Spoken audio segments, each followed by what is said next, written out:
Okay, fine. So today we will talk about extreme events. So yesterday we are talking about interpolation of missing data, or rather, as they say, imputation of missing data in certain cases. So for that purpose we had discussed a term called anomaly, right? So anomaly we had defined as just the deviation from the long-term behavior. If you have if you are measuring any kind of variable x at a given location s and a time t, then we had defined anomaly as just x st, the observed value, minus mu st, where mu is like the long term mean at that location and for the relevant period of time. Now t by so t may mean doesn't, like, of course, this, when I am talking about over time, it may not like it's not at that particular time instance, but like if we are talking about August, the month of August, then it's like the mean of that value of that quantity at that location is over all Augusts, not over that particular August, but over all Augusts. Similarly, so instead, if it is like the temperature at Kharagpur in at 4 p.m., then here, like it's like the by this mu means the mean temperature at Kharagpur at 4 p.m. Over all the days, say for the past 100 days or whatever it is, for a long enough period of time. And so if this anomaly y, if this is positive, we call it as a positive anomaly, and otherwise if it is negative, we call it as a negative anomaly. Now if instead of being just positive or negative, if it is above some threshold, okay, or below some threshold, then we call this as some positive extreme or negative extreme.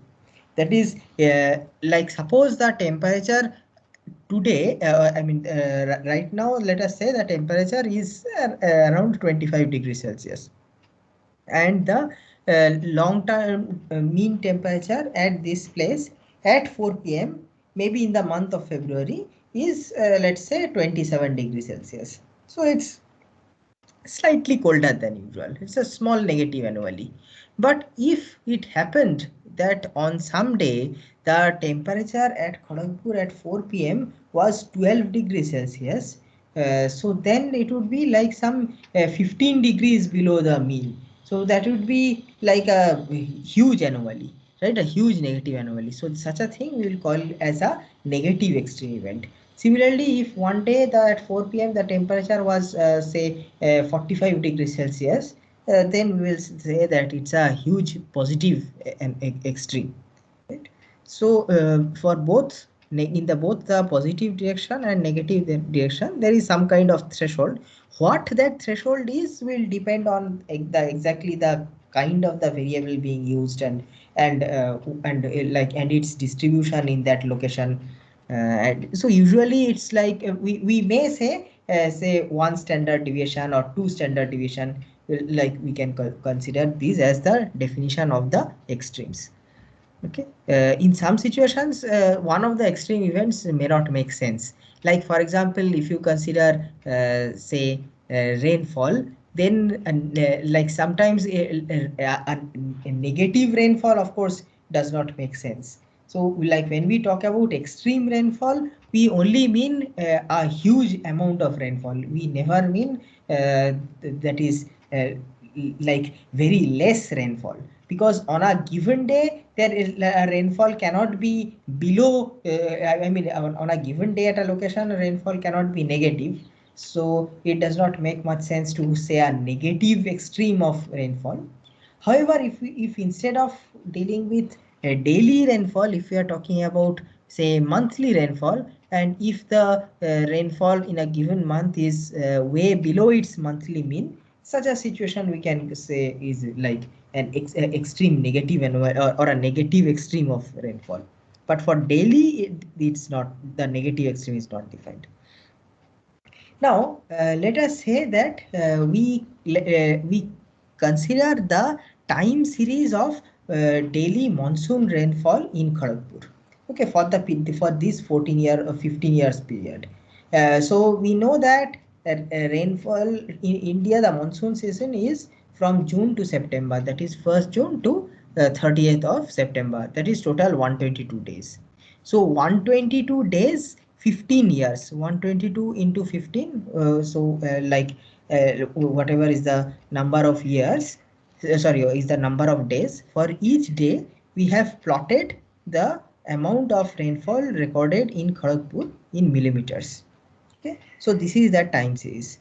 So as you can see that it's like a haphazard time series. It's like you can see some small amount of periodicity, that is it's like you can see some high peaks here, then followed by a relatively dry period, again some high peaks followed by another dry period, again some small peaks, again some large peaks, and so on. So you can, so like some amount of small periodicity you may spot in this data, but that's not really what we are looking at. So today what we are looking at are these tall buildings. Okay, so you can see that it almost every year there is some event which is like really high, say almost 80 millimeters. Like this one is like close to 100 millimeters. Here on this day, which was probably sometime in 2007, there was one day in which like more than 150 millimeters of rainfall happened in Kharagpur, which is like really terrible. Then on this day for again we see, and so this may be around 2011 or something, we see another day of really high rainfall, again close to 150. And here also we can see some like very tall buildings. Okay, so today what we are going to do is we are going to focus on these kinds of extreme events, like the really like very heavy rainfall, something like that. So it may also be noted that if you consider the mean rainfall like over all the days, all these 122 times 15, that many number of days, which will be I think 1830, the 1830 days. If you consider the average rainfall over all these days, it comes to around 9.13, which is like so low, right? It's something somewhere around this line. So if you consider this into the, convert this into the anomaly data by subtracting the mean, this is what it looks like. So you can see that there are many days in which the rainfall anomaly is negative. Not very negative, it will be like it, since the rainfall can never be negative, the least value of the anomaly is of course the minus of the climatology, which in this case is the climatology means the daily mean, which is as we saw here is 9.13 millimeters. So the, in this case, because rainfall can never be negative, the least possible value of that anomaly is minus 9.13, as you are seeing here. So if you look at this, you may observe that out of the 1830 days, the vast majority of the days actually have negative anomaly. The number of days in when the anomaly is positive, that is the rainfall is more than 9.13, is rather small, relatively small. It may come out to be around 30% or so. So if we plot the histogram of daily rainfall in Kharagpur, this is what it looks like. So you may see that most of the days the rainfall is like say within 0 to 5 millimeters in this range. Like this histogram does not show separately how many days were completely dry, that is exactly 0 millimeters, but we can expect that the number may be quite high. So here you can see that here out of the 1830 days that we are considering out of over these 15 years, the like around 1100 of those days, 1100 out of 1830, which means like say more than 60%, more than 60% of the days the rainfall was maybe in the range 0 to 5 millimeters, which is way below the average, right? The average, as we saw, is 9.13. So if we actually put the this line here, this line, this is the mean, This line indicates the mean, the 9.13 millimeters. So you can see what a large part what a large fraction of the days we had below the average rainfall. So about 11, all the 1100 days here plus a part of these 300 odd days, maybe that's about, so this block contains 300 days as it suggests. Now out of that some part of it has to be removed, so this thin strip maybe about 100 days. So you can say that this 1100 plus another 100 equal to 1200 days the rainfall is below the mu, below the climatology, and 1200 out of 1830 means like nearly 2/3, more than 60%. So as I said that close to 2/3 of the days in this location Kharagpur had below rainfall, had below normal rainfall. Only 1/3 of the remaining days had above normal rainfall. Now this might suggest like this immediately gives us the information that the daily rainfall at a given place is not something, it's not is a non-Gaussian distribution. Why? Now Gaussian distribution, as we know, is a symmetric distribution. It's a bell-shaped curve. So if you plot the PDF of a Gaussian distribution, like the normal distribution, as we know, so the highest frequency is attained at the mean mu, and on both sides it's symmetric. That is, it's like we can say that 50% of it is above the mu, and the other 50% is below the mu, right? But here we are saying 2/3 is below the if you consider this histogram, 2/3 of it is less than the mu, and only 1/3 of it is more than the mu. So this is not a normal distribution, it's a skewed distribution. Yeah.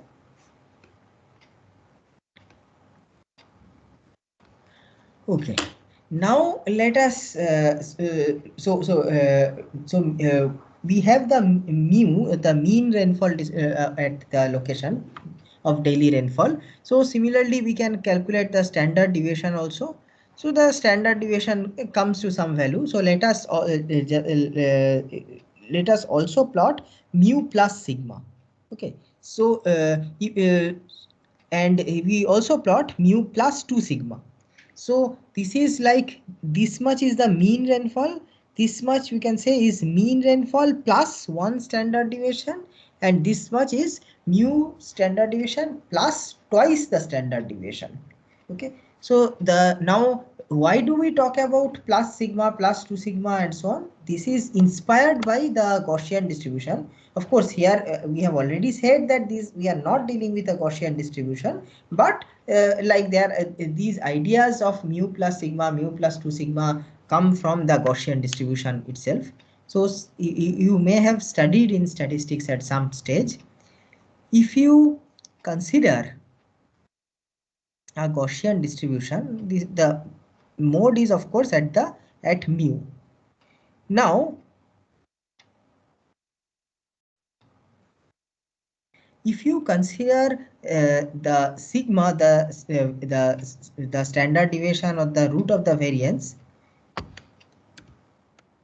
and put mu minus sigma and this as mu plus sigma. So you can now if you consider this part of the Gaussian distribution which lies, I mean this part of the area under the curve which lies between mu minus sigma and mu plus sigma, like a significant part or close to 1/3 of the curve lies below the or lies within this interval mu minus sigma to mu plus sigma. If you consider mu minus 2 sigma and mu minus 3 sigma, you can understand that a very significant part of the curve lies in this, like within this range. Okay, and if you consider further, if you consider mu minus 3 sigma and mu plus 3 sigma, it's like 99% of the curve of the area under the curve lies between mu minus 3 sigma and mu plus 3 sigma. That is, if you are considering a point here beyond which is more than mu plus 3 sigma or which is less than mu minus 3 sigma, like you can expect that the probabilities of such points are close to zero. They are almost negligible. Okay, so so in case of a Gaussian distributed variable or a normal distributed variable, we can say that okay, although theoretically all values have like everything from minus infinity to plus infinity has a some kind of some PDF has, I mean, a non-negative PDF, sorry, I mean a non-zero PDF, but for all practical purposes the distribution is concentrated between mu minus 3 sigma and mu plus 3 sigma. The values which are beyond these limits are pretty much, I mean, for all practical purposes, they are like impossible under this distribution. They have almost zero probability. But so now so if you consider minus 3 sigma to 3 sigma as the feasible range, so now we can just put minus 2 sigma to 2 sigma as the usual range, and anything beyond say 2 sigma, say that is to say from mu minus 2 sigma to mu plus 3 sigma, this range, or mu plus 2 sigma to mu plus 3 sigma, this range, right? So these, like, we can consider as like unusual or extreme.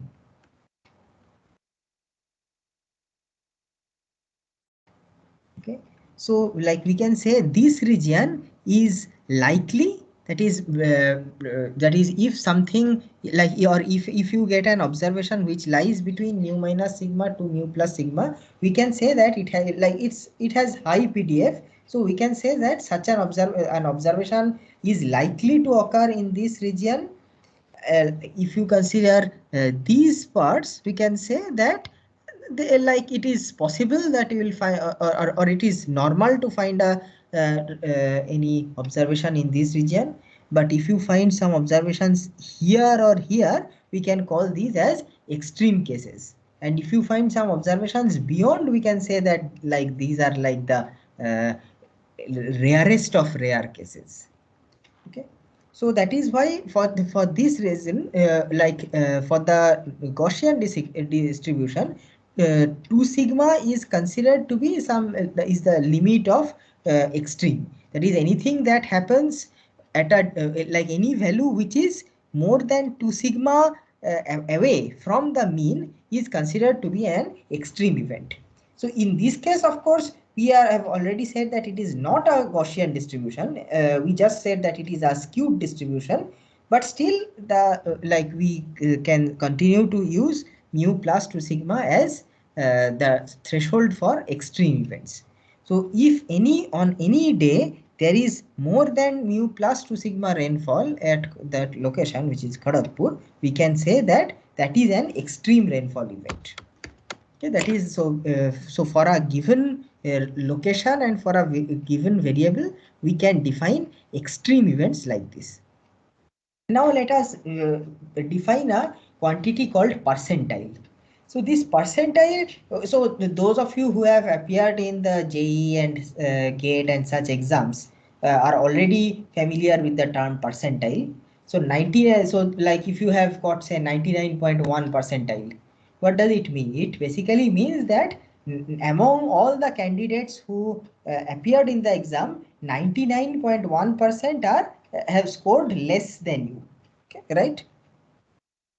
So similarly, in this case also, it's like we can define these kinds of percentile. So 0.99 or 99th percentile means that for that percentage of the times or that percentage of the observations are below the value which you are considering. So so as you have seen here already, like let us consider that the this particular day, this particular thing, right, this one. So here on this day, some 154 millimeters of rainfall were recorded in Kharagpur, which is the maximum over all these 15 years, all these 1830 days. So we can say that that is the topper. That day is the topper. All like 100% of the days.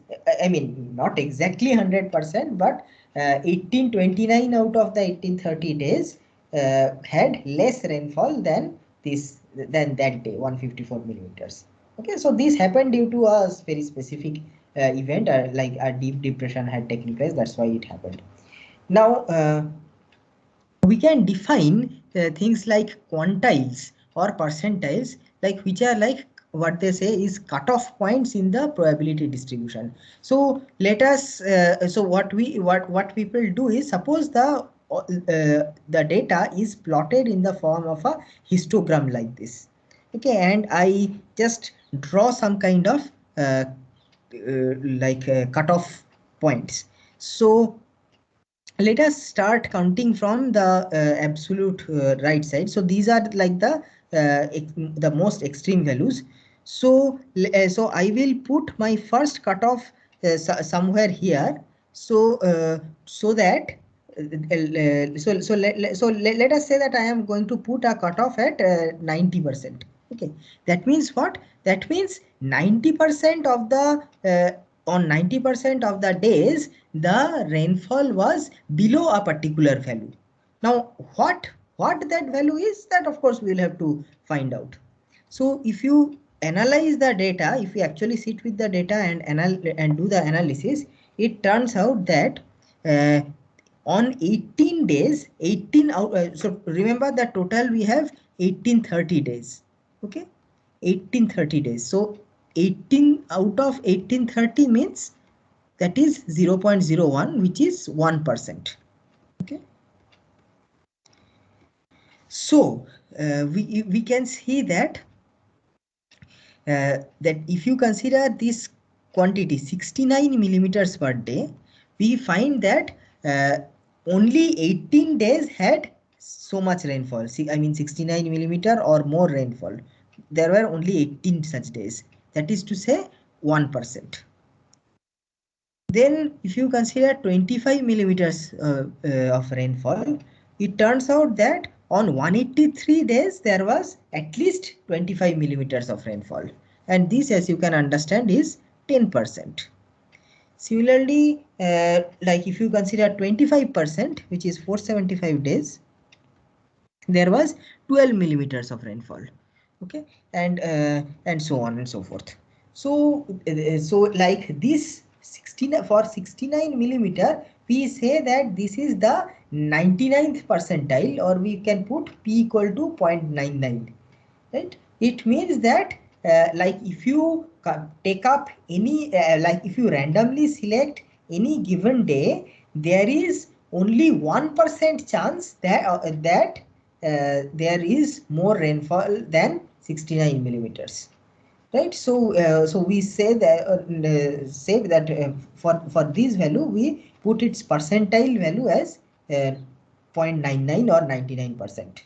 Similarly, this one 25 millimeters, this is the 90th percentile, right? This becomes the 25 percentile. Do not say percentage but percentile, right? So this is like the 50 percentile, or which is also known as the median, right?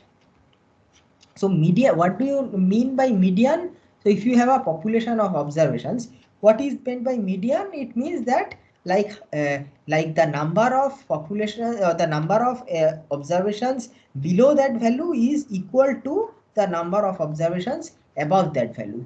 That means if you randomly select any observation out of all these, there is 50% chance that it lies on this side and 50% chance that it lies on the higher side, right? So this for such cases we can put the p equal to 0.5, right?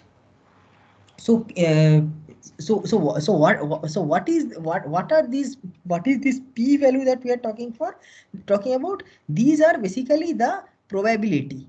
Probability of what?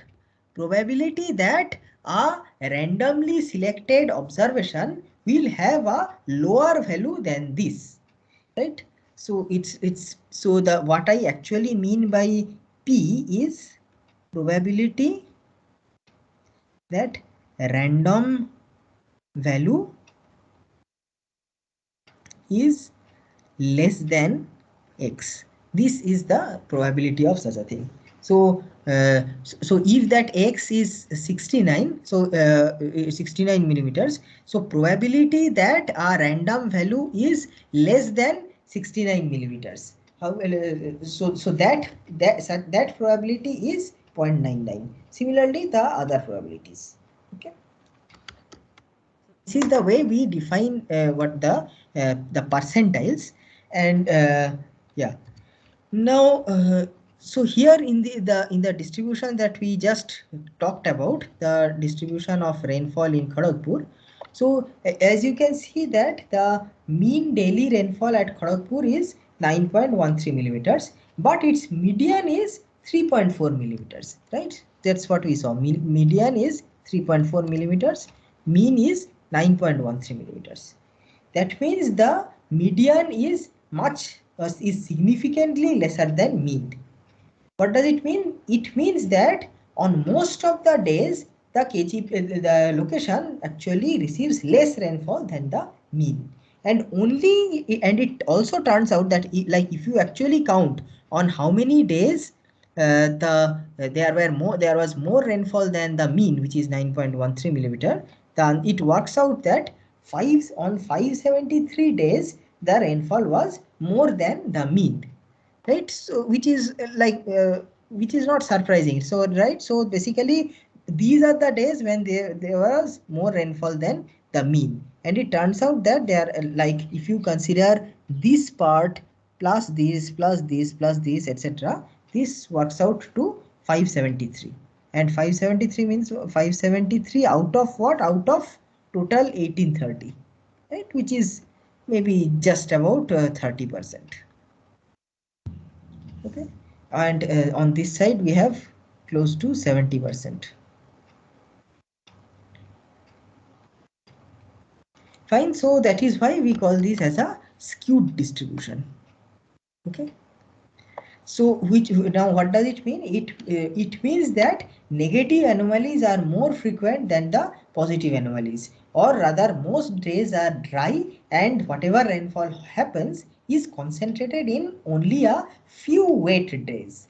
So it's not a case that the rainfall which this region receives in a season is even anywhere close to equally distributed over all the 1830 days. Rather, most of the days are dry and only some of the days are very wet. And that is exactly what had appeared when we had looked at this plot. Right? So like at that, while showing this plot, we had made this remark that it seems that most of these days have negative anomaly, rather relatively few days have positive anomaly. So that is what we are quantifying here. Okay, so this is called a skewed so that is why we call this as a skewed distribution. Okay. Now we come to this this term called return periods. So what is return period? Return period is like, so when something strange happens, like we sometimes say things like only in 100 years this kind of a thing happens, right? So so what does it exactly mean, or why so or rather or how exactly we can calculate this kind like this kind of thing? So it's basically we are asking, suppose any event happens today, then when can you expect it to happen next? That is suppose something I mean if something happens today, now be it usual or be it unusual, that may be a different matter, but I suppose whatever has happened today, I may be interested to ask when will it again happen. Now common sense tells us that if something is very common, then it will happen very soon again. I mean, that is why it is common. And if it is something rare, then it will happen maybe much later. So the return period is general. So like if the percentile of a particular event is say p, that is to say, let us say that today 69 millimeters of rainfall has happened. So then next, after how many days do we expect it to happen? So say this is the question. Okay, so on the basis of this, can you tell me the answer? So let us say that today there has happened 69 millimeters of rainfall. When do I expect it to happen next? What is it? How will you answer this question based on the data that is currently showing on the screen?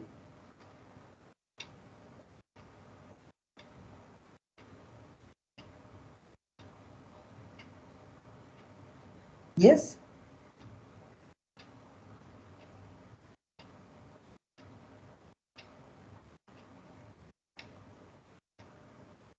Anyone wants to answer?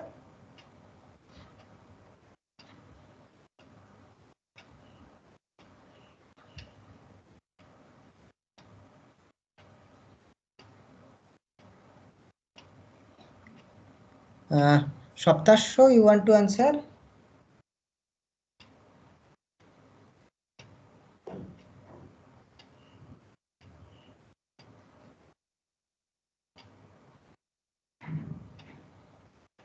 Saptasho Maiti, can you tell me, if today 69 millimeters of, based on this table, can you tell me if today there is 69 millimeters of rainfall, when do you expect it to, after how many days do you expect it to happen again?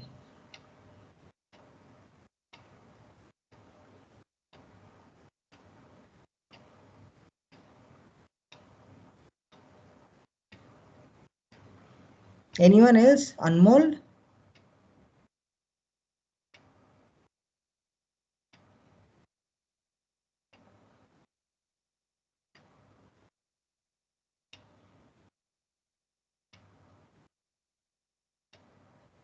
Using frequency. So try to answer the question then using frequency. Fine. So how will you Like answer it? we can expect in every 18 days, like Every 18 days. It's not every 18 days. not It's every 18 days. Sorry. it has so it's like it has happened, like this event has happened only 18 days. 18 days out of how many? Out of Yeah. 1830 Out of days. 1830. So that means what? So then Like 1830 minus 18. on 1830, so it's like saying, so if we, so total 1830 days are there. Out of that, on 18 days this has happened. So if you if you make an assumption that these 18 days are uniformly spread across the 1830 days, say it, like let us say that this is the total range from day 1 to day 1830. Okay, and there are 18 days like that. So now how those 18 days are spread is like we do not know, but let us say that this,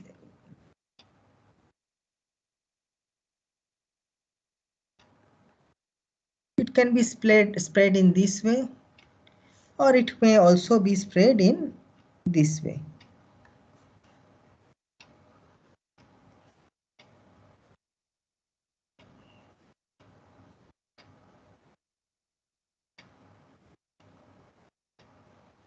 That is to say at uniform intervals.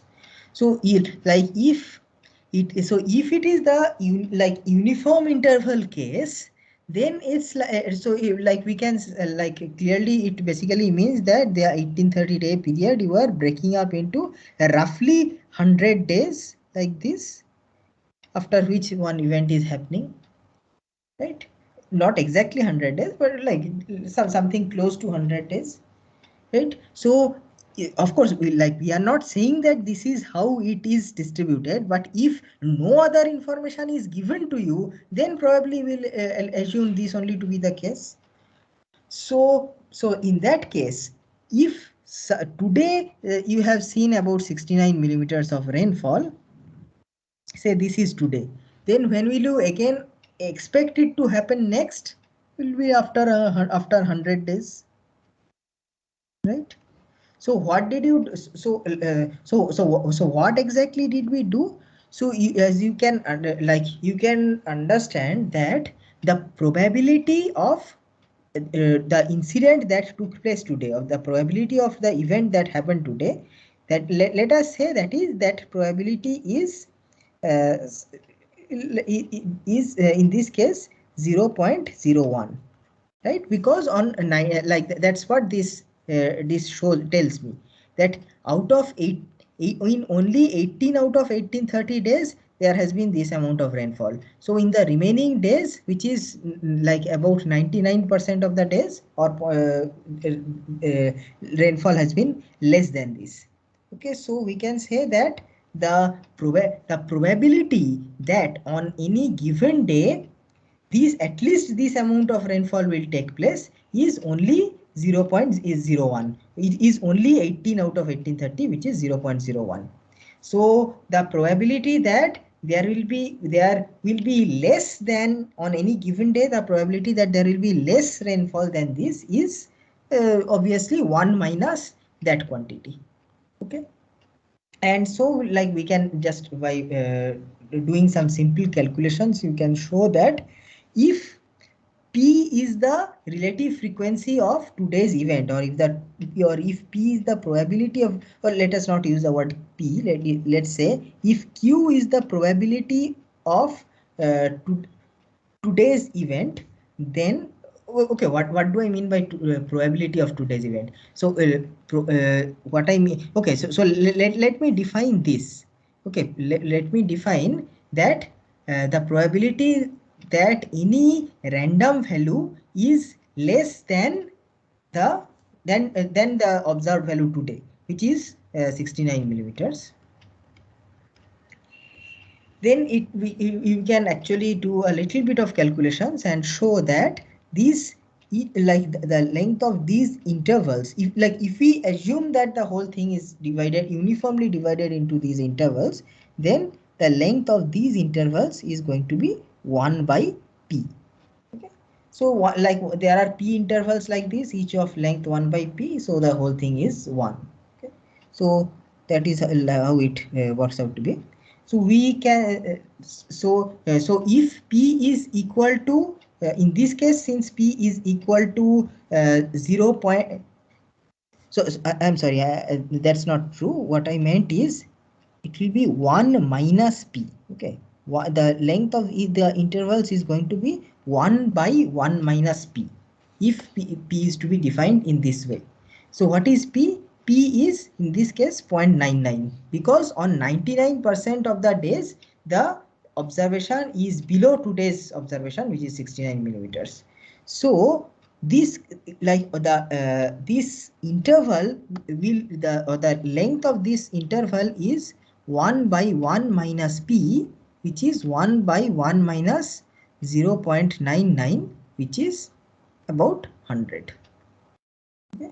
So in this case, so like that means that assuming that these events happen at uniform probability or uniform gaps, which is what you will assume if no other information is given to you. So you will consider that if today like there was 69 millimeters of rainfall, the next time you will see such a rainy event will come after 100 days. Okay, so in this case you will say that the return period of this level of this event is 100 days.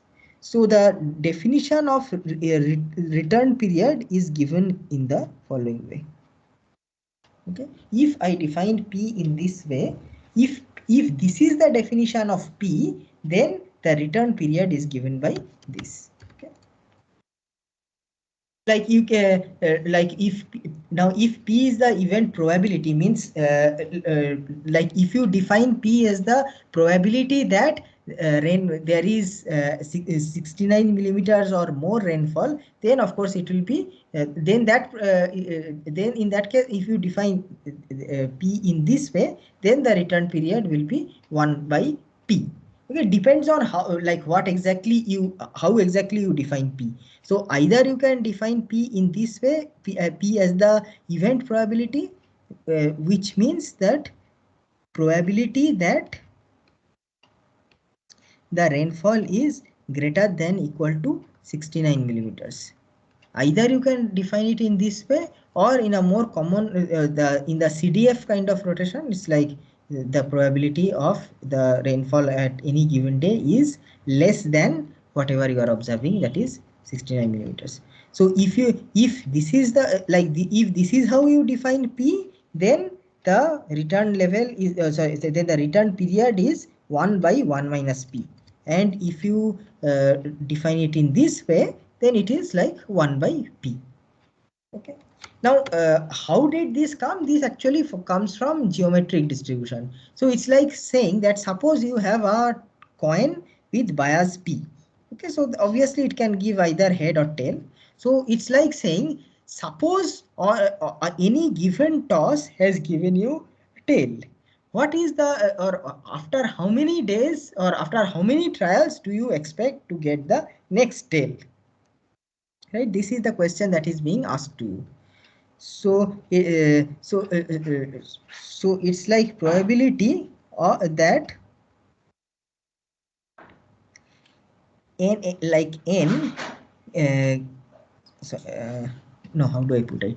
Okay, so let me put it like this. Let's say that the tth toss has given you a tail. So now what is the probability that the next tail happens in the very next toss?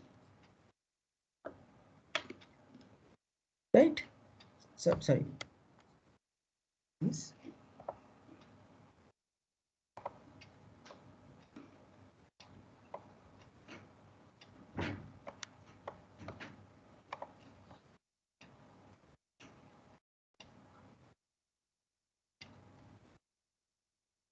Okay, this is something. Then what is the probability that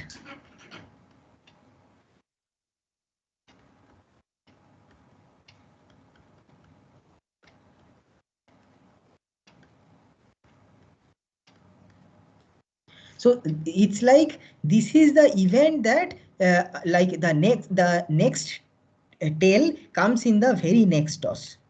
This is the event that the next tail comes in two tosses. Then similarly, this is the event that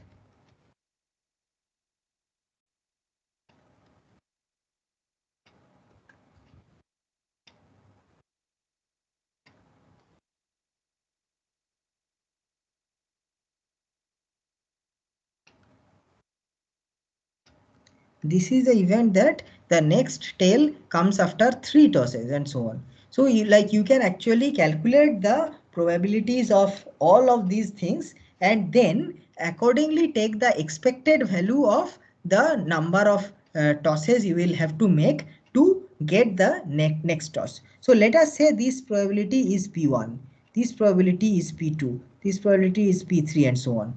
So then what is the expected number of tosses? Okay, number of tosses for next tail. So so in this case, in this event, you are having to do only one more toss. So in that case, it's like one toss with probability P1. This is the event when you have to make two tosses. So here the number of tosses is 2 and its probability is P2. Here it's like you have to make 3 tosses. So it's 3 into P3 and so on. Okay, so plus 4 into P4, etc., etc. So you will actually have to like do it for all possible numbers and multiplied by their probability. So it will be an infinite series, but like using the GP series property, you'll be able to easily calculate it. So now can you tell me what are these probabilities P1, P2, P3? What is P1?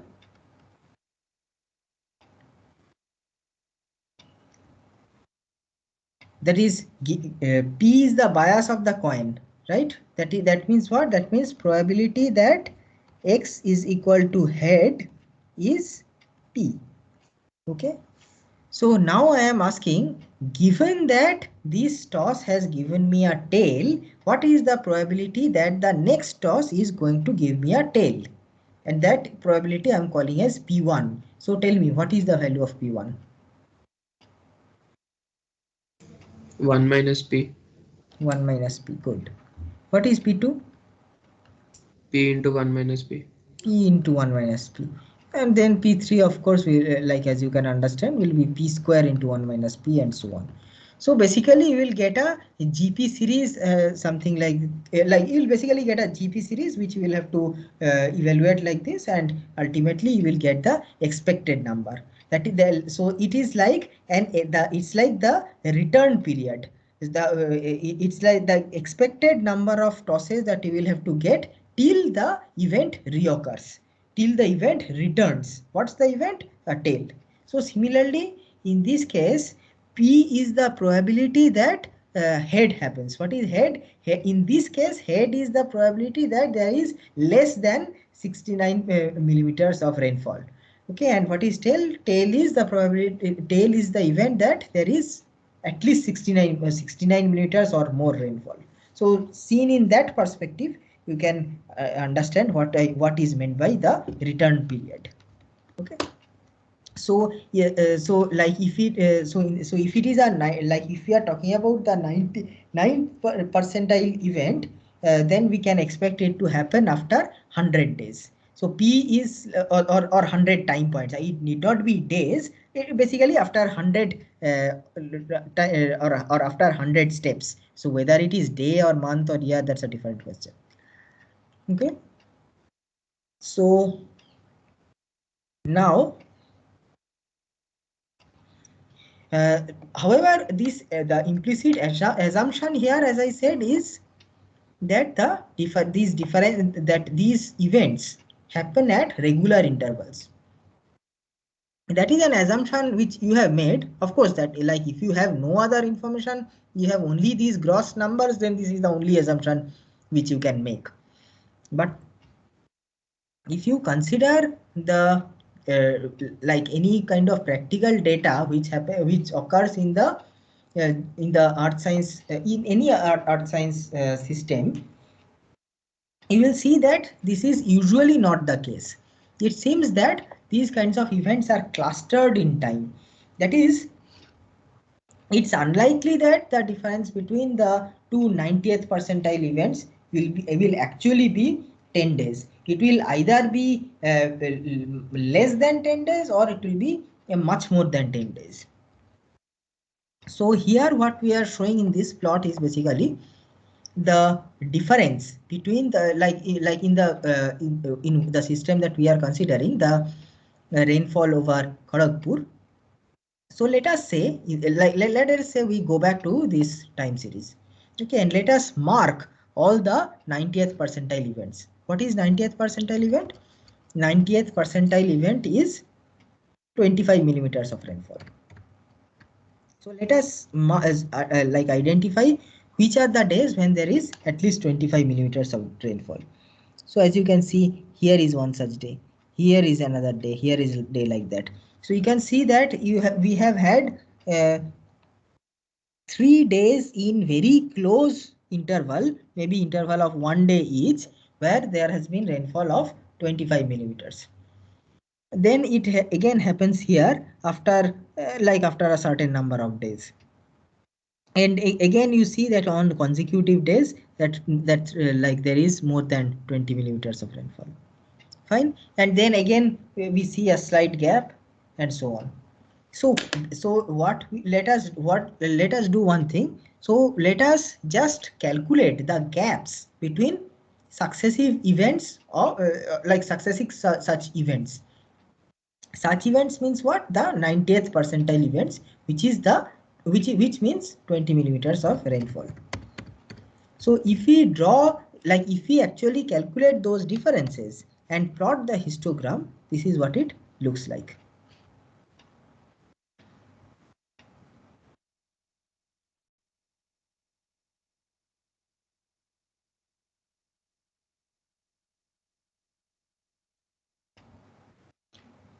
Right, this is what the histogram looks like. That means what? That means the mean difference is supposed to be 10 days or 10 time points, but we are seeing that hundreds or more than 100 of the cases, more than 100 of these differences is actually less than 10 days. Now total how many cases are there? So this is a 90th percentile event, so that means only 10%, in only 10% of the cases this event actually happened. That means what? That means 10% of 1830 is 183, right? So total 183 events happened, in between which like let us say there are 182 intervals. So if you consider the like all those 182 intervals, so we can see that more than 100 such intervals. So this number, let us say, is something like 102 or something, or 103. So it's like, it seems that out of the 182, 103 out of 182, which is like more than 55%, maybe about close to 57%. This is the like in such cases the difference is actually less than the 10 days that it should be. It is actually significantly less than the 10 days that it should be.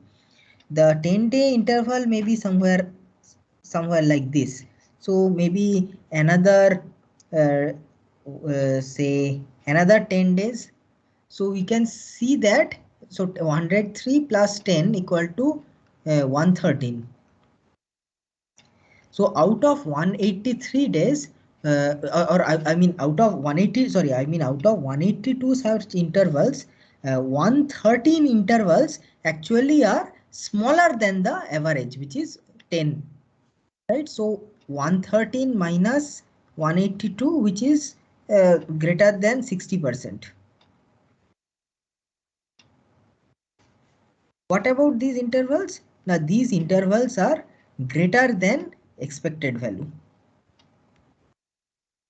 The others, the remaining intervals are are lesser than the expected values. What is the expected value? Expected value is 10, and in the only in the remaining cases, the remaining intervals, this expected value is greater than 10 millimeter, is greater than 10 days. Okay, so that means what? That means in most of the cases, or in the more than 60% of the cases, I do not actually have to wait for 10 days for that event to return. It happens much more frequently. It my waiting time is actually much less than that. Okay, so this is again, so just like the intensity, the rainfall intensity is this kind of a skewed distribution where bulk of the distribution is I mean less than the mean. Similarly, if you consider the differences between these percentile events, I mean the intervals between any percentile events, so you can see that that distribution is also skewed. That is, most of the intervals are actually smaller than what is expected. That means what? That basically means that means most of the extreme kind of events are clustered together. When something unusual happens, it does not mean that like we'll have to wait for a long time for that thing to happen. Rather, it is likely to happen once again quite soon. So so if we go for the statistics of this, so let us say that today there is a positive anomaly. Then what is the probability that there is another positive anomaly tomorrow? Okay, so in case of KGP, if you do not consider that today is a positive anomaly, then what is the probability that tomorrow is a positive anomaly? The answer is 0.31, because we have seen that in 16 because this distribution itself shows me that in 69% that 69% of the observations are less than the mean. That is less than the mean means have a negative anomaly, and only 31% have a positive anomaly, right? So the probability that tomorrow there is going to be a positive anomaly is just 0.31.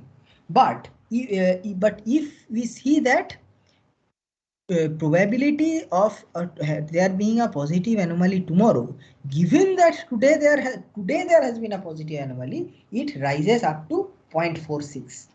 So this is actually different from the coin tossing case. The coin tossing problem which we dealt with just now, if you remember, we had asked this question.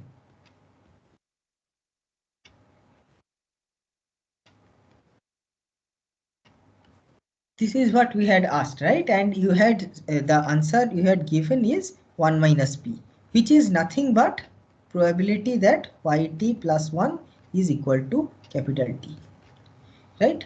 So so why did you say this? Why did you make this assumption? Because what you had like in that case, what you know is that the tosses are independent.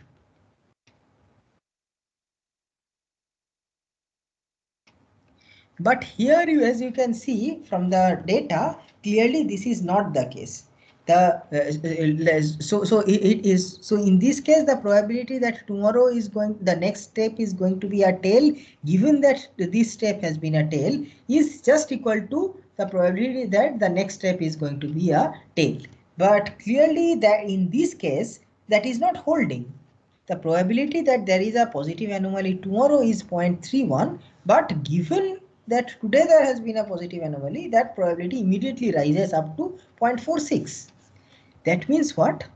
That means two things. One is, of course, that they are not independent.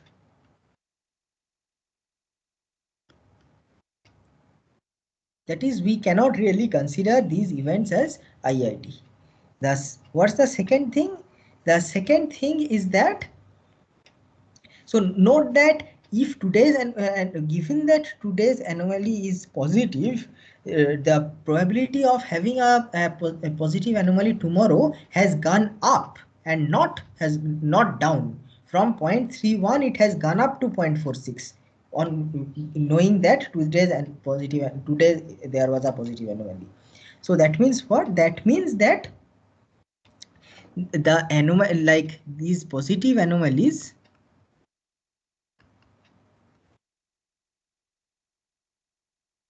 are close together. If an anomaly happens today, I can expect that the next anomaly will happen sooner rather than later.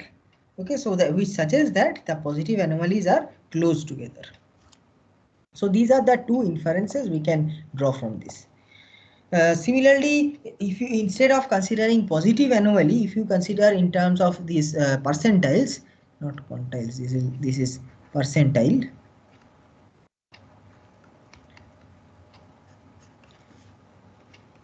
So so the probability that tomorrow a 90th percentile event will take place is of course 0.1. Why? Just it follows from the definition of 90th percentile. A 90th percentile is an event which happens only 10% of the time. That means there is on any given day there is a 0.1 possibility of such a thing happening. But if I say that today a 90th percentile event has happened, and based on this, and given that you have to predict what is the probability of the same event happening tomorrow, we see that this shoots up from 0.1 to 0.25, right? So again, we draw the same conclusion as above.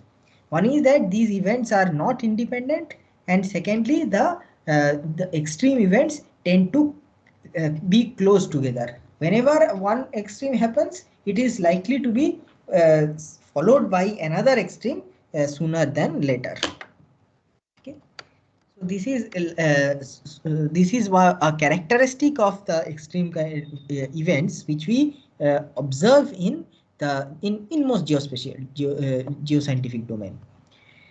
So this is true in not only in the temporal domain but also in the spatial domain. So just like anomalies tend to be temporally close together, they seem to be spatially close together too.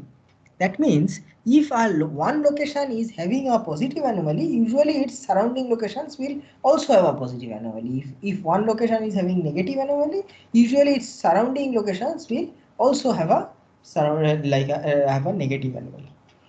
Okay. So in fact, we may observe that whenever KGP has a positive rainfall anomaly during the monsoon, on 60% of those occasions, its surrounding locations, the regions that are surrounding Kharagpur, they also have a positive anomaly, right? So, so note that in each that positive anomalies are not particularly common. In any given, like in case of Kharagpur, we saw that positive anomalies happen in only 31% of the days, right?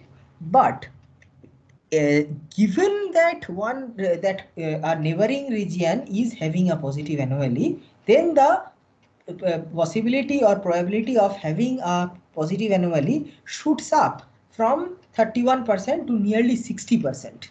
So in this case, that's what something we are saying. Like in this case, we are saying in the temporal domain. Now we are saying in the spatial domain. It's like saying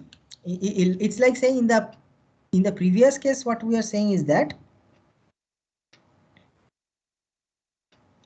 let's say y it denotes anomaly.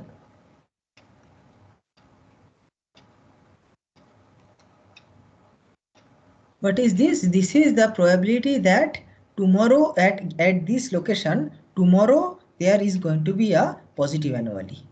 What's the probability of that? The probability of that was 0.31. Next we said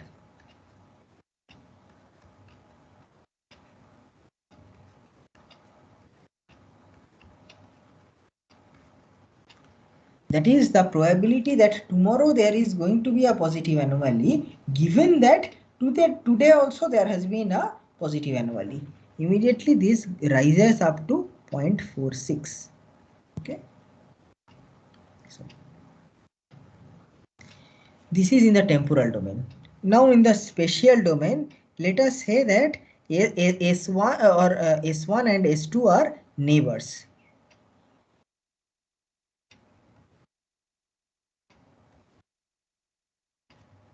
Okay, so now suppose we are saying this thing.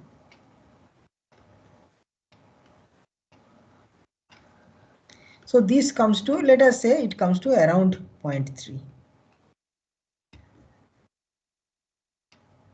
And now we are saying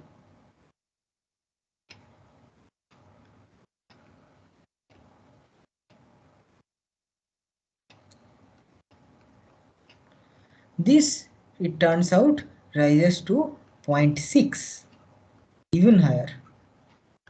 Okay, this one rose from 0.31 to 0.46. This one is rising from 0.31 to 0.6. Okay, so like it seems that spatially it's this effect is even more prominent than temporally. Similarly, now you can see that suppose whenever there is a 90th percentile rainfall in Kharagpur, there is another 90th in 45% of those cases, there is a 90th percentile event in the neighboring regions as well. Okay, so a 90th percentile event happens quite rarely. It happens in only 10% of the cases. But given that the neighboring region is having a 90th percentile event, the probability rises from 10% to 45%. Similarly,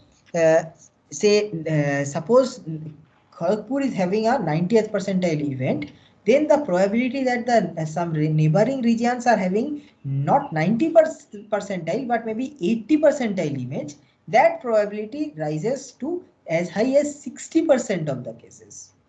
So again, in general, an 80th percentile event happens in only 20% of the days, 20% of the time points. But given that on the same day, 90% 90th percentile event is happening in a surrounding location, this probability rises from 20% to 60% of the cases, which is a very large, very significant rise. Okay, so that means what? That means here we studied that these kinds of anomaly events or the extreme events are usually temporally coherent, and here we are seeing that they are spatially coherent also. So this is this is something that does not follow from the theory, but it follows from the observations. So especially the observations in the geoscientific domain, where like spatial and temporal coherence is usually a strong factor, or like which is what we understood by the term spatial autocorrelation and temporal autocorrelation. So if spatial autocorrelation is between any two locations is high, it basically means that like the at those two locations, it's that is the whatever you are observing is pretty much synchronized. When one rises, the other one also rises. That is, when the observation at one location rises, it rises in the other location also. If it falls in one location, it will fall in the other location also, and so on. But there is a so that is spatial autocorrelation. Now in the most earth science data, this spatial autocorrelation is a function of distance. So it's like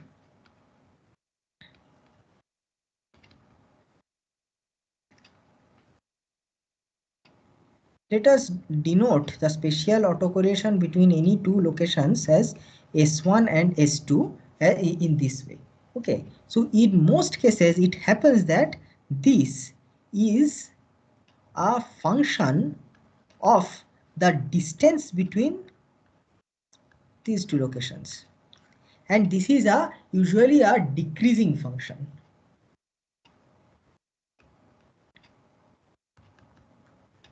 Decreasing function means what? That means as the distance between the two locations increases, the autocorrelation falls off, which means that the autocorrelation is very high, is the highest among locations which are close to each other. Okay, so this kind of effect is sometimes referred to as the first law of geography.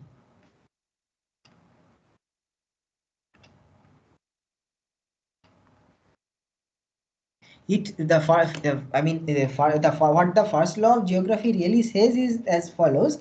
It says that everything is related, but things that are closer are more related.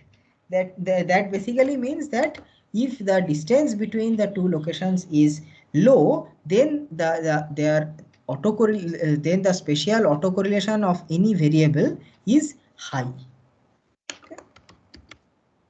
Now, now let us come to another important concept when we are talking about whenever we are talking about these kinds of extreme events and so on. That is the QQ plot or the quantile plot. So let us say that we have two distributions.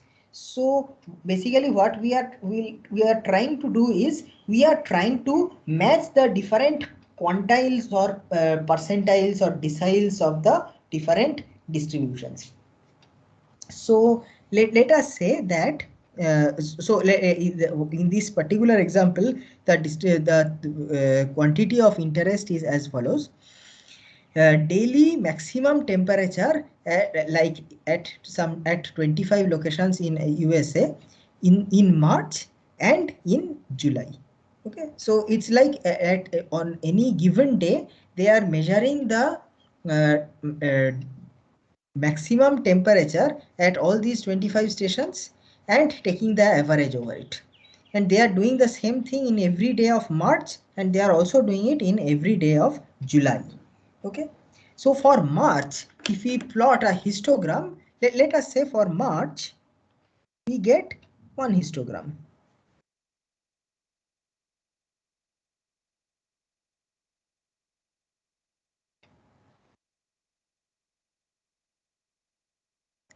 Okay, so maybe this one is 20, say let us say in March the temperature lies between, say, 15 degrees Celsius to 35 degrees Celsius, and this is the like histogram. Now instead of considering 15 degrees Celsius to 35 degrees Celsius, let us say we normalize it. That means we subtract it by the mean and divide that difference by the standard deviation. Okay, so as like so basically this process, x minus mu by sigma. So like this is the standard normalization which which you are all familiar with.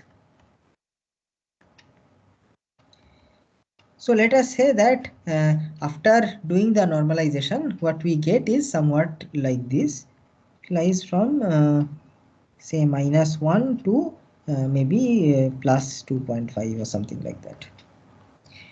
Now if you consider July,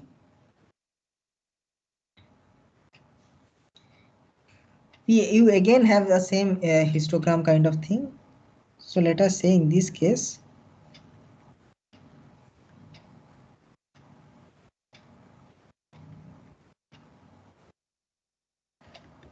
this is what the histogram looks like.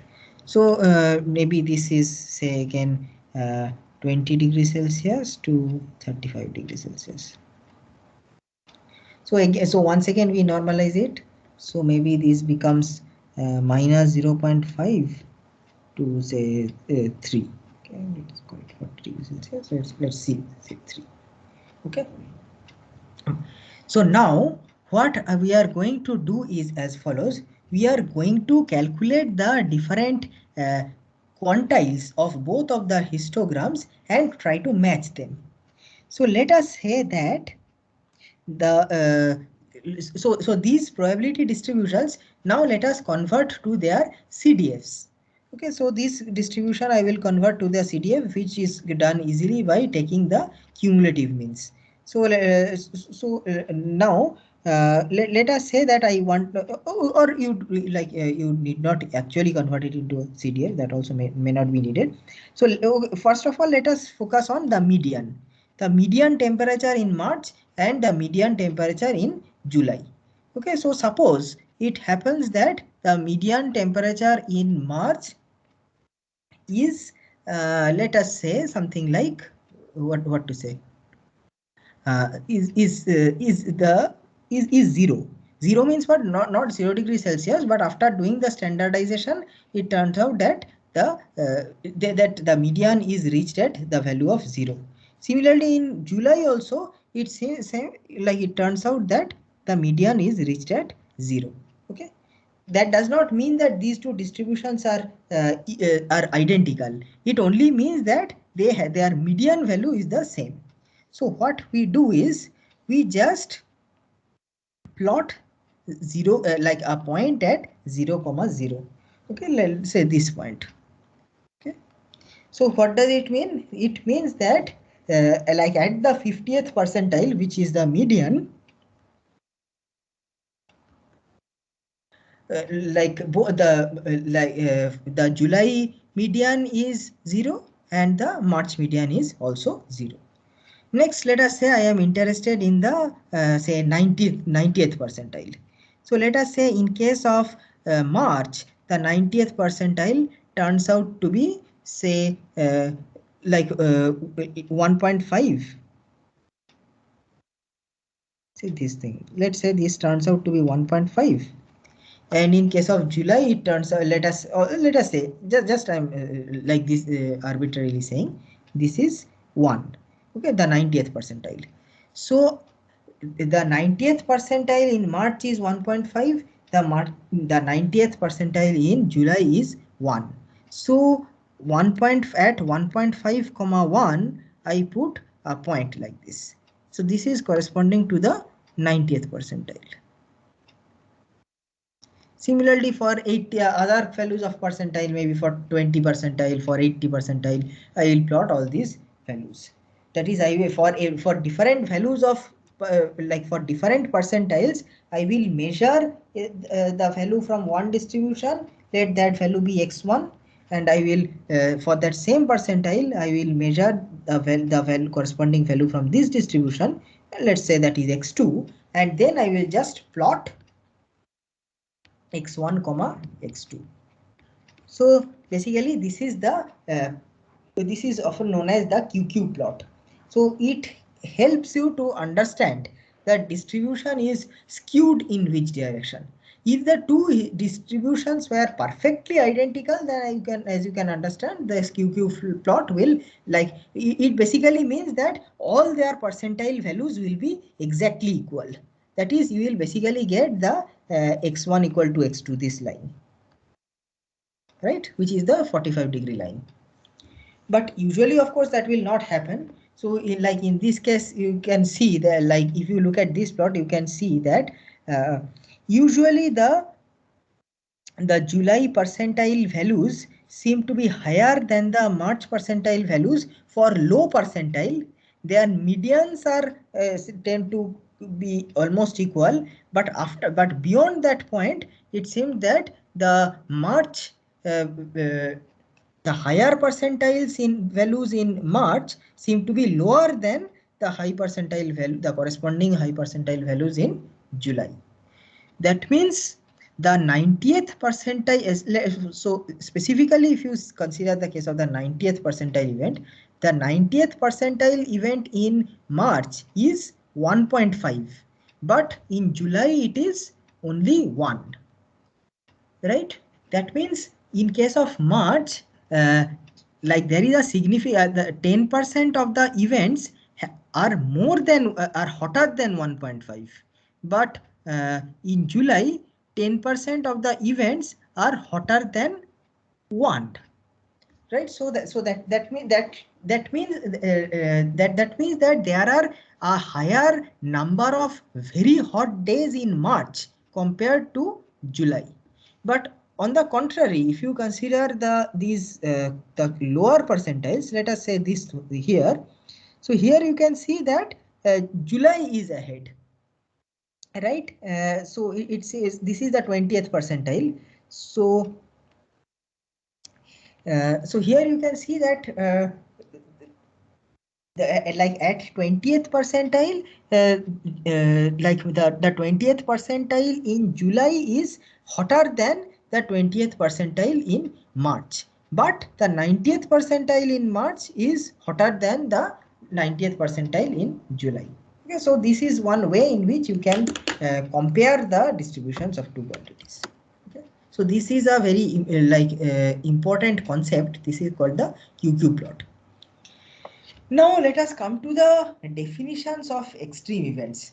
So the extreme events. So as we have already given some definitions of extreme events, right? So extreme events, we are saying here that like those events which are above mu plus 2 sigma, they can be called as extreme events. Now there are that is one approach of defining the extreme, that is called a peak over threshold. That is basically there you have to define some kind of a threshold. So in this case the threshold is defined as 2 sigma. So an observation with a high magnitudes of an anomaly, that is called an extreme event. So basically it means that like if you plot the time series, then an extreme event is a peak in the time series, like for example here, right? These etc. These are the peaks of the time series. So these we can consider as extreme events. So this is the peak over threshold definition of extreme events. So either the threshold we can set it as mu plus 2 sigma, or you can set it in terms of like say percentiles, like either the 90th percentile or the 95th or the 99th percentiles. These are the standard like standard definition. Some of like usually these are the standard definitions of extreme events. I mean, you can also define, say, we can also want to call 85th percentile or 87th percentile. These also you can call as extreme, but in the literature, that these like usually people take one of these three as the threshold. Okay. A second definition of extreme events is block maxima or block minima. That means you just take a set of the observations and calculate their maxima or minima. And this set can be either spatial or temporal.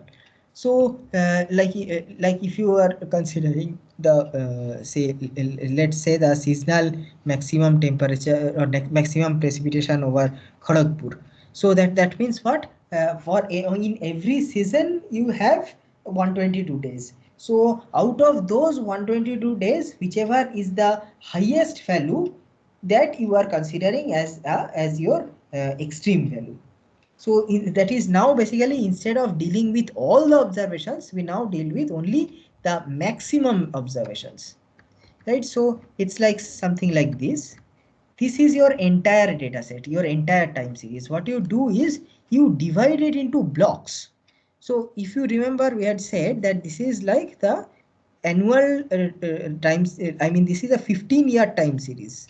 Okay, so we can divide these into into 15 blocks of 1 year each. By 1 year, I mean 4 months or 122 days. So let us say that this part is block 1 or year 1, whatever you want to call it. This is the year 2. The next is year 3. And then we have year 4, etc, etc. So now you look at only the observations in year 1 and choose what is the maximum. So this obviously is the maximum value of year 1 or block 1. Next, in year 2 you consider all the observations and it turns out that maybe this is the highest. Okay, so this is the this is the block maxima of year 2. Next you consider this, the year 3, and this turns out to be the block maxima. This is year 4, this is the block maxima, etc. So now what you are doing is, instead of dealing with total 1830 data points, now you are dealing with only 15 data points, the maximum value of every year. Okay. And so as soon as you like this, so the number of data points has drastically dropped down. It's like, for if instead of having so many data points, you now you have only one observation per block. Okay. So and you will see that the histogram, which was originally like this, right? This was the original histogram. Once you take the only the block maxima, the histogram also changes, like becomes like this. So as you can see, there does not seem to be any similarity between this shape and the shape which we had seen earlier. The shape we had found earlier was somewhat like this, right? It was somewhat like this. Instead we see like a very different kind of shape. So the kind of probability distribution which will be useful for this distribution, this is the full distribution.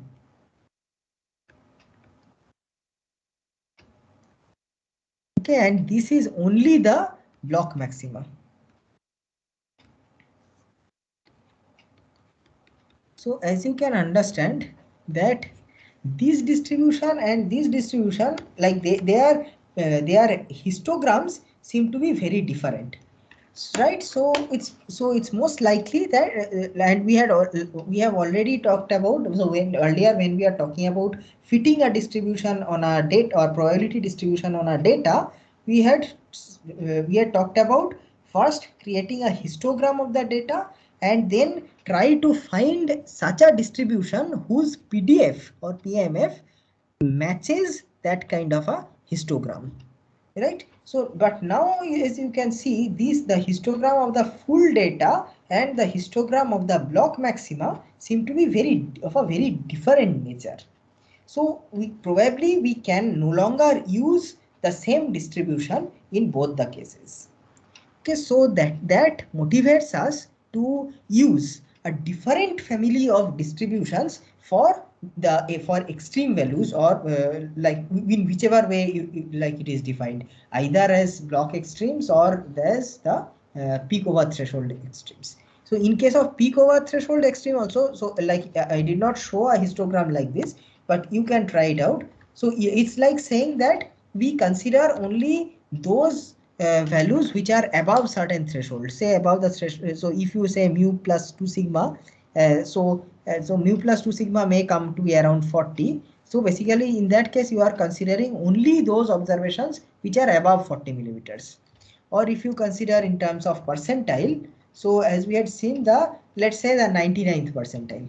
Okay, so we will consider only those observations which are above 69 millimeters.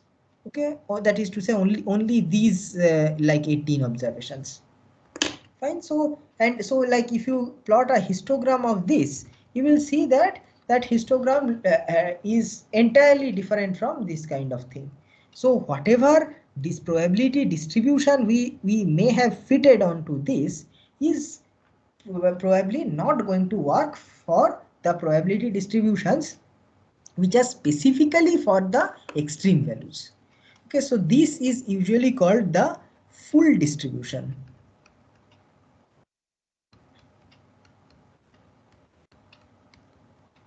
Okay.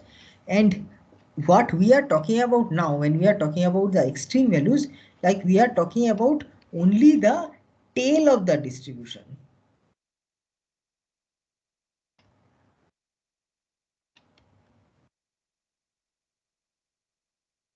Okay, so like as you can understand, the full distribution looks like this, but the tail may actually look very different from this. So we need a different family of distributions altogether. For this kind of a distribution, those of you who know, this kind of distribution actually can be well captured by the gamma distribution or some other distributions belonging to the exponential family in general.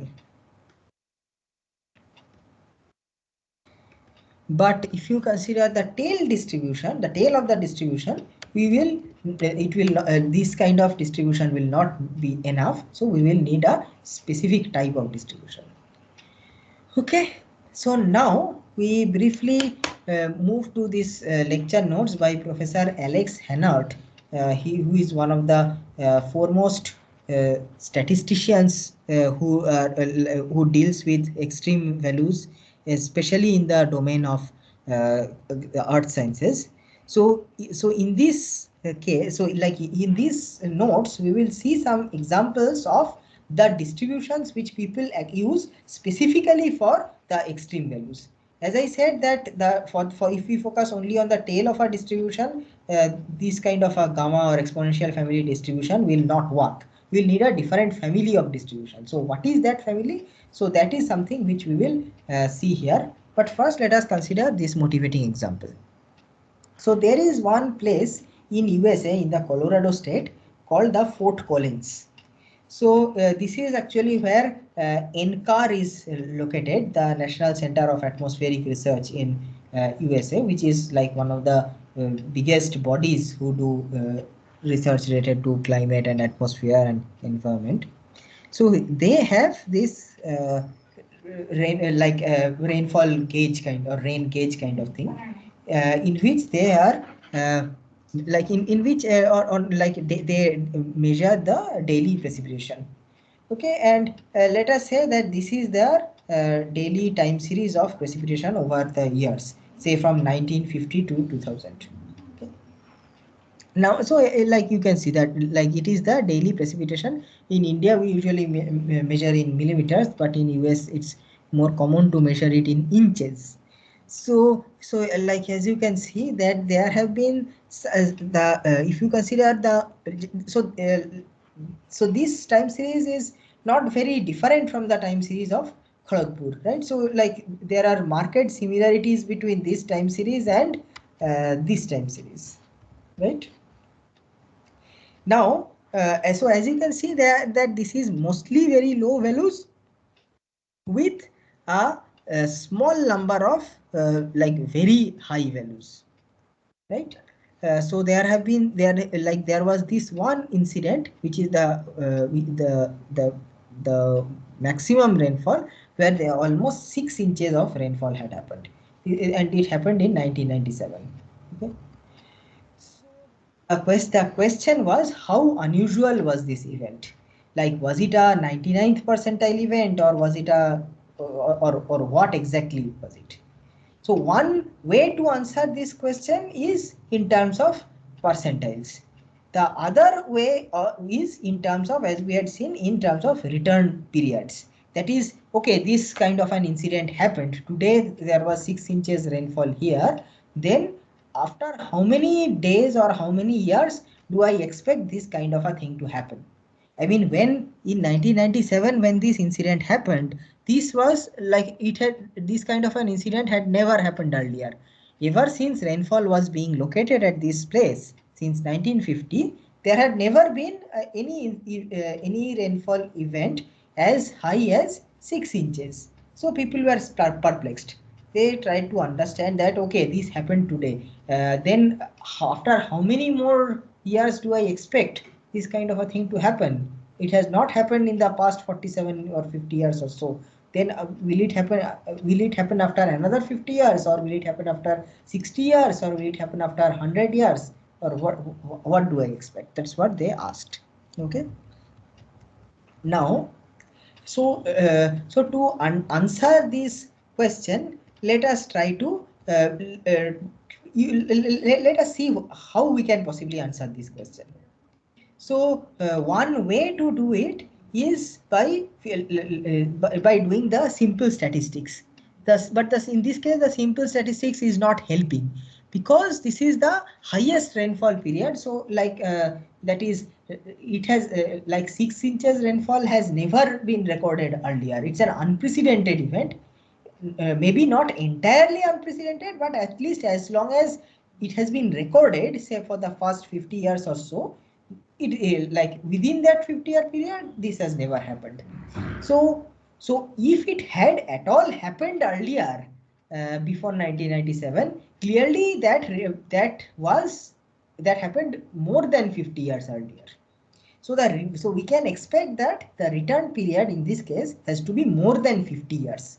But what the return period is, we cannot estimate on the basis of the data that is presented to us.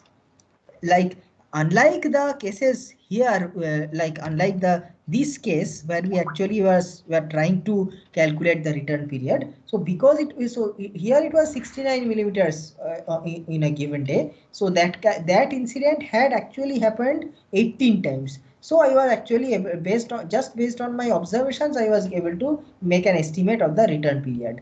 But here this is an unprecedented incident. So based on my observations, I am not able to estimate it. So what do I do? So I have to fit some kind of a model or some kind of a probability distribution. Okay. So now what probability distribution do I go about? So one possibility is to use the okay. So before coming to that, so let us say the measure value was 6.18 inches on that given day. So they want to estimate the return period. So basically what the question they are asking, so to answer the return period, the question they are asking is, what is the probability that the annual maximum event in any given year is larger than 6.18 inches? Okay, so this is how the return value question, let them pose it in this way. Okay, and also underestimate the 100-year return level. So by the way, so whenever I am talking about return period, an associated concept is return level.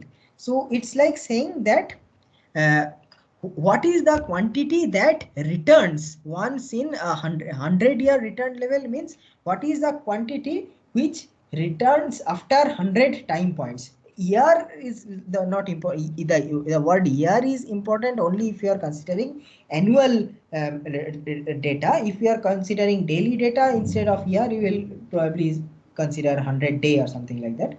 So so based on, so basically you are asking for what quantity or what is the quantity whose return period is 100 years. So when people talk about return level, this is what you must understand, right? So in this case, that is for like for that is so like, so what is the quantity which returns after every 100 days?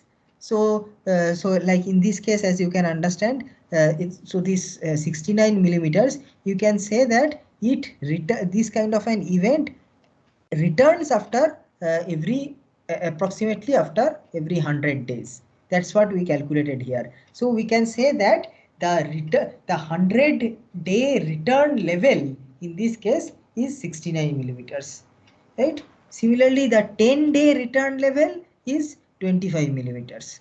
This 4-day return level in this case is say 12 millimeter and so on. So it's basically, it's like saying that, okay, today there was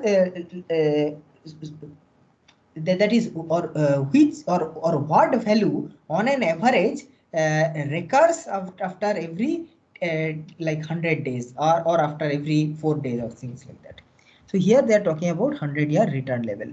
So they are basically saying that what is like if so there are two questions which they want to ask. One is related to the return period of this event that was observed, that is 6.18 inches, and the other is the return level of 100 years. That is, after how many, the first question is saying like this incident will happen again after how many years, and the second question is what value will return every once in like once in every 100 years.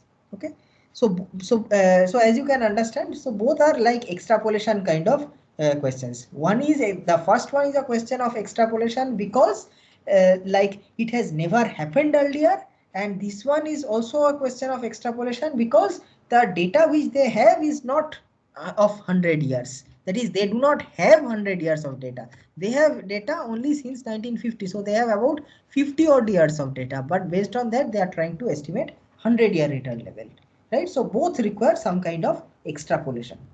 So to do the extrapolation, what they can do is fit some like either they can do it using like empirically, in which case it can be shown that it's a very noisy estimate. That is, there is a very big chance of a error. Why? Because they simply do not have enough samples to make this kind of an estimate.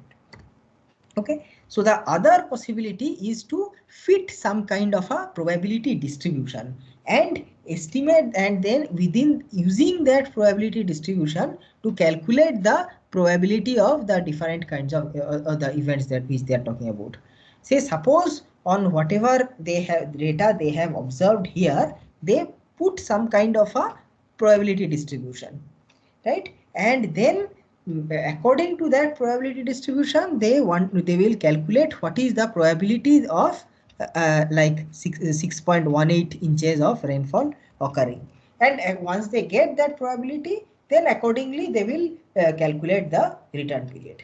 Okay, so but the question arises, what is that probability distribution?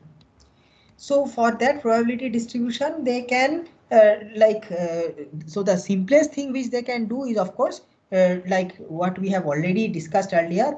They just plot the frequency, get the histogram like this, just the way we did it for Kharagpur. And as we are saying, in case of Kharagpur, we got this kind of a distribution, and we can call it as this kind of a distribution. Similar distribution they have got here also. So one thing which they can do here is to fit a gamma distribution. So that is what they are trying to do. They are trying to build some kind of a gamma distribution with certain parameters alpha and beta. So like if you remember our discussion on probability distributions, we had mentioned that gamma is such a distribution which has two parameters, the shape and the scale. Okay, but we do of course do not know the values of the parameters, so we have to estimate the parameters. And how do we estimate parameters? We have already learned how to do maximum likelihood estimates. Okay, so for that is for specifically in case of gamma, we had not shown how to do the maximum likelihood estimate, but I leave this to you as an exercise, right? What is the exercise is to do the maximum likelihood estimate of the parameters in case of gamma distributions.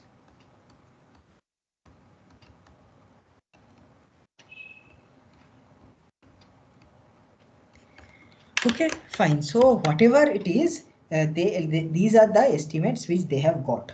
Okay, so alpha, the shape parameter is 0.784 and the scale parameter is 0.352. And if they actually fit the distribution, this is what they get. This is the PDF of the distribution which they get. Okay, so like as you can see this red line. The black lines are the histograms of their data, and the red line is the PDF of this particular gamma distribution whose parameters they have estimated. So that way it looks close enough, right?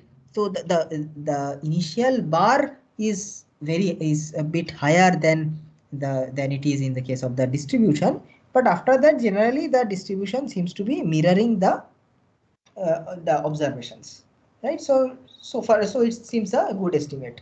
So now that we have fit this kind of a model to the data, so then let us estimate what is the probability of that event of getting a 6.18 millimeter of inches of rainfall on any given day. So this is what they have, the calculation which they have carried out. So I will not go into the exact details of the calculation. So like that is, as you can understand, what they have done is they have decoupled the probability calculations into two parts. The first is every day is to be classified as either a dry day or a wet day, and given that it's a wet day, then what is the probability of a certain amount of rainfall on the wet day. That is the way they have set it. Okay, so the probability of a so it's like saying that like nearly 80% or 70 is or 78% of the days are dry, only 22% of the days are wet. So that is why this probability is coming out to be 0.22. And then again the question is, only among the wet days, what is the probability of getting 6.18 inches on a single day. Okay, and so they, like whatever gamma distribution they had calculated like this, they just calculate the PDF of that gamma distribution at 6.18. Okay, I mean not the PDF but the CDF from 6.18 onwards till plus infinity. So if you remember the gamma, in case of gamma distribution, the range is I mean the support is 0 to plus infinity, right? So so basically what they are calculating is the the PDF from 6.18 to positive infinity. This is the probability of rainfall on any given day being greater than or equal to 6.18. Okay, so if you know fx, which fx is, this fx is of course the gamma PDF. The parameters have already been estimated by maximum likelihood, so they know these distributions, so they can do the integration, and it turns out that this probability, the probability of annual maxima being greater than 6.18 is this thing. That is the probability that on any given day there will be 6.18 millimeter inches of rainfall is only this much, is 3.2 into 10 to the power minus 11. Okay, if you consider it in terms of, instead of daily, if you consider it as like annual blocks, then the probability that in any given year the annual maxima will be greater than 6.18 inches, that is this quantity. Correct? Now if you want to calculate the return period in terms of years, this is what it turns out to be. That is this probability, the probability of that or a higher incident of a higher event happening. So 1 by the probability of that. So the return period turns out to be this thing, right? So it's a matter of some like a few, so say 144 crores of years. Sorry, what is it? This is actually say 15 crores here, 145 million years. So it's like saying that the event that took place that is 6.18 inches of rainfall, according to this model, can happen once in 145 millions of years. That's what this is saying. That, which basically means that for all practical purposes, this is the only time in the history of the world that I mean in the history of maybe human that is life on world on this earth, that this kind of an incident has happened, and probably it will never happen again, right? But that, and it, according to this model, also the 100-year return period is 3.06 inches, right? That means what? That so that means, like, if you are considering the annual like annual maxima, then it basically means that the probability that annual max is greater than 3.06 is equal to 0.01. This is what it means. Okay. So now clearly it seems a bit of a superfluous claim to say that this kind of an incident of 6.18 inches of rainfall on a day can happen once in 145 million years.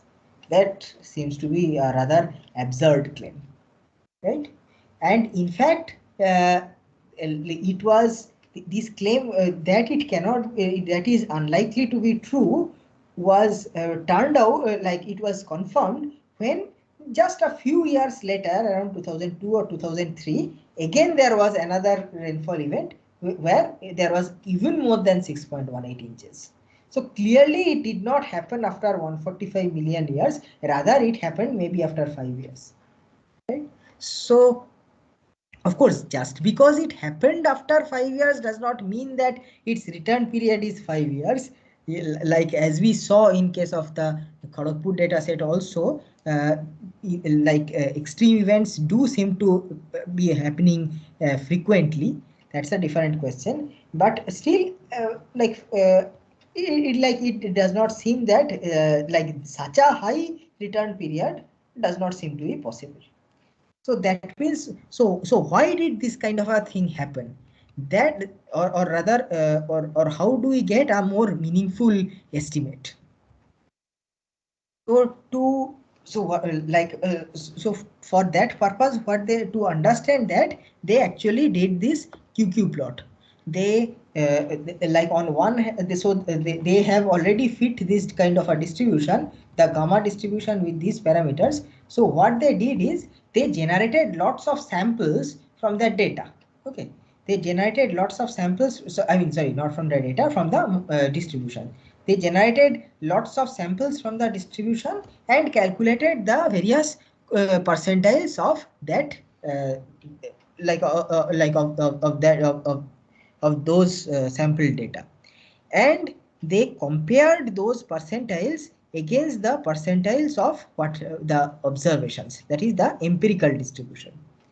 And what they saw is that increasingly the model's percentiles are falling below the observations. Till a particular level, it was fine. The QQ plots were matching. They were going exactly along the 45-degree line as they should be, but only till a particular point. Beyond a particular point, we see that the QQ plot is falling off, right? So now let me ask you this question: how do you interpret this QQ plot? What what sense do you make out of it? Can anyone volunteer to answer?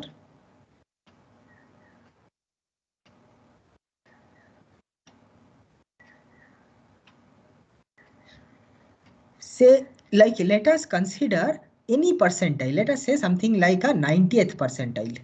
Okay, so say for the 90th percentile, do you think the 90th percentile is higher for the data, I mean for the observations, or for the model?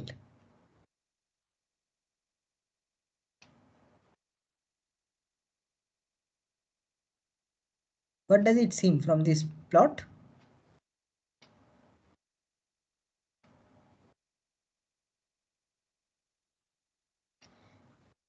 So as you can see, the higher percentiles are in the for most of the higher percentiles, it's like the empirical is something like 4, and the from the values from the model is less than 2. That means for the high percentiles, the model the model's values are actually falling significantly below the observations. Right, that means what? That means the model is unable to predict high values with a lot of with adequate frequency. So like a value that happens or that occurs with about 10% probability in the observations probably appears with a much smaller probability in the model. That is what this QQ plot is telling me. So what is the solution? The solution is the basic issue here is that the model which we have fitted that reflects the large or most of the distribution quite well, but near the tail there seems to be a mismatch between the model and the observations. That is what this QQ plot is suggesting. So like we see that the like in the for lower values of the percentiles, like both are agreeing, but only for the higher values of the higher percentiles, we see that the model is falling off below the observations, right? So that means what? That means the model is unable to capture the tail properly.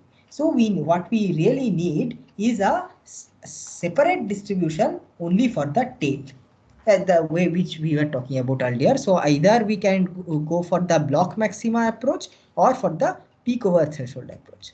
So suppose we go for the block maxima approach, the annual maxima. So for that purpose, they have this kind of distribution known as the GEV distribution. Okay, so this GEV, like it's the generalized extreme value distribution. So it is, so unlike the normal gamma distribution which has 2 parameters, this actually has 3 parameters, and this is what its CDF looks like. The CDF, so the probability of the, so suppose you have n observations and you are taking the maximum of that, right? So means what? That like n is your block size with like in the Kharagpur case, we are taking 1 year as a block, or one rainy monsoon season as a block that had 122 days. So in that case, n was equal to 122. So in this case, like it can be something else also. Specifically in this example, they have considered n equal to 214. Okay, so in case of KGP, let's say that it is 122. In case of Fort Collins, it is 214. Fine. So this is the block, like what they are calling as the block maxima. Now the probability that this block maxima is lesser than any particular value x is given by this kind of an expression. Okay, so this is called the CDF of the GEV distribution. So if you have this kind of a GEV distribution, so once again you can estimate, like calculate, use the maximum likelihood estimation which we had studied in detail for simple distributions. And again, so this I leave it as an exercise for you. So what is the exercise? Calculate MLE of GEV distribution. The first exercise was to calculate the MLE of the gamma distribution. Second exercise is to calculate the maximum likelihood estimate of the GEV distribution. And it turns out that once you do that, it turns out that these are the optimal parameters.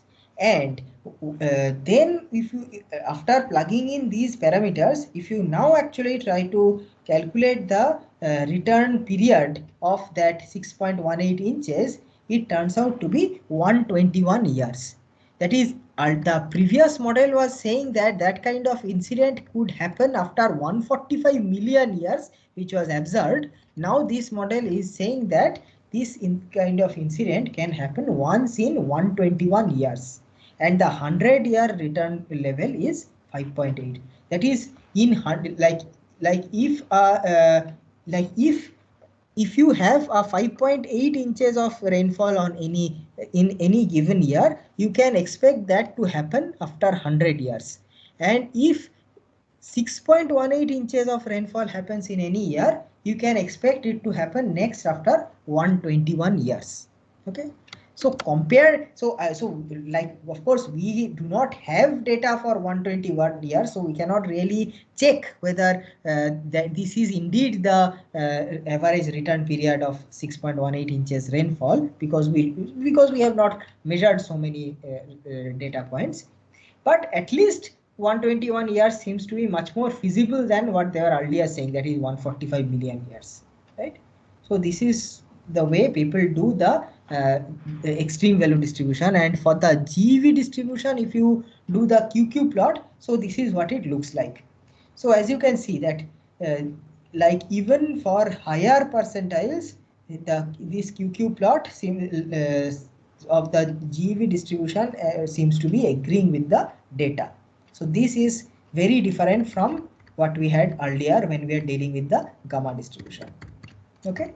So this, so basically what it says is that we are if we use only the extreme values, that is, and we, rather than building a probability distribution for the entire set of observations, if we focus only on the or if we build a probability distribution specifically for the extreme values, then it helps, like it makes the analytics of these extreme values much more meaningful, right?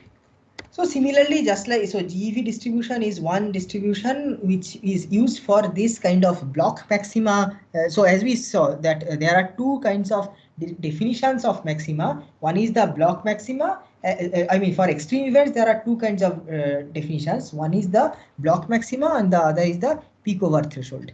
Right? This is the block maxima and this is the peak over threshold.